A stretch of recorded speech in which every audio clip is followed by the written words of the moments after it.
Dernière minute. Décision choc de Hansi Flick concernant le possible retour de Neymar au Barça. Pendant ce temps, Gavi et Fermin ont déjà une date de retour sur les terrains, et comme toujours, le Real Madrid veille, prêt à interférer dans les plans blaugrana encore une fois. Dernière minute. Décision choc de Hansi Flick concernant le possible retour de Neymar au Barça. Pendant ce temps, Gavi et Fermin ont déjà une date de retour sur les terrains, et comme toujours, le Real Madrid veille, prêt à interférer dans les plans blaugrana encore une fois. Mais avant d'entrer dans ces nouvelles brûlantes, si tu es nouveau ici, n'oublie pas de t'abonner à la chaîne, de laisser un like et d'activer la cloche de notification. Merci. Passons maintenant à ce qui nous intéresse.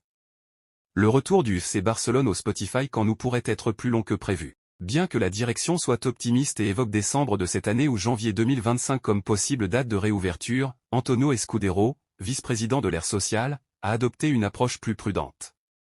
Le plan du club est de rouvrir le stade avec une capacité de 60 000 spectateurs, mais cet objectif semble encore lointain. Les dates évoquées comme novembre, janvier ou février seront difficiles à tenir. Les travaux sont toujours plus compliqués qu'on ne le pense, a déclaré Escudero à la radio Catalunya. L'idée d'une réouverture en novembre, pour l'anniversaire du club, est désormais totalement écartée. De son côté, Elena Fort, vice-présidente du Barça, reste plus optimiste et espère que l'équipe pourra retrouver son stade avant la fin de 2024. La date provisoire serait le 22 décembre, lors d'un éventuel match contre l'Atlético Madrid.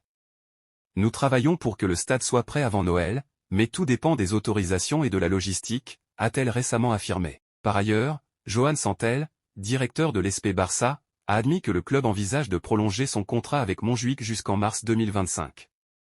Le retour sera définitif. Nous ne prévoyons pas de maintenir deux stades ouverts en même temps, a-t-il précisé. Si la date du 2 février contre Alaves n'est pas réalisable, il faudra attendre le 2 mars, contre la Real Sociedad, pour voir l'équipe revenir dans son enceinte historique.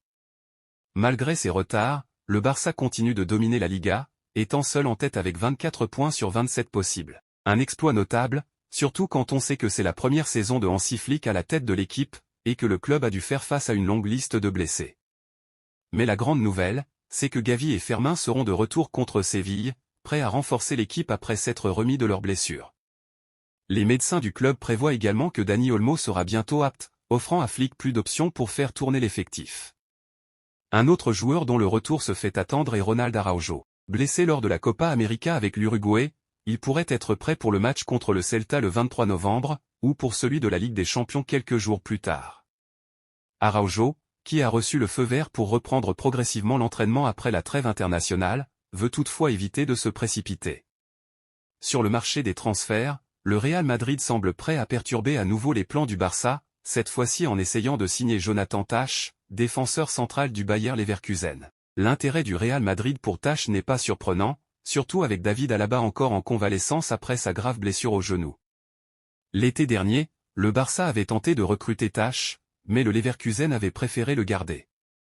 Maintenant, le Real a pris les devants et a déjà entamé des discussions avec les agents du joueur, qui sera libre de négocier en janvier. Enfin, le nom de Neymar revient avec insistance du côté du Camp Nou. Le Brésilien pourrait envisager un retour en Europe en 2025, son contrat avec Al Hilal prenant fin à la mi-2024. Cela lui permettrait de signer un préaccord dès janvier. Cependant, Hansi Flick n'est pas entièrement convaincu par ce retour. Malgré le talent indéniable de Neymar, Flick a souligné que ses récentes blessures, ses problèmes en dehors du terrain et son âge sont des facteurs à prendre en compte. Il a également insisté sur le fait que le trio offensif actuel composé de Lamine Yamal, Lewandowski et Rafinha fonctionne très bien et qu'il ne souhaite pas perturber cet équilibre. L'avenir de Neymar au Barça est donc incertain, et sans le soutien de Flick, les chances de voir ce transfert aboutir semblent diminuer. Et toi, qu'en penses-tu? Aimerais-tu voir Neymar de nouveau au Barça? Est-ce qu'il pourrait réellement apporter quelque chose à l'équipe dans cette phase? Laisse-nous ton avis dans les commentaires.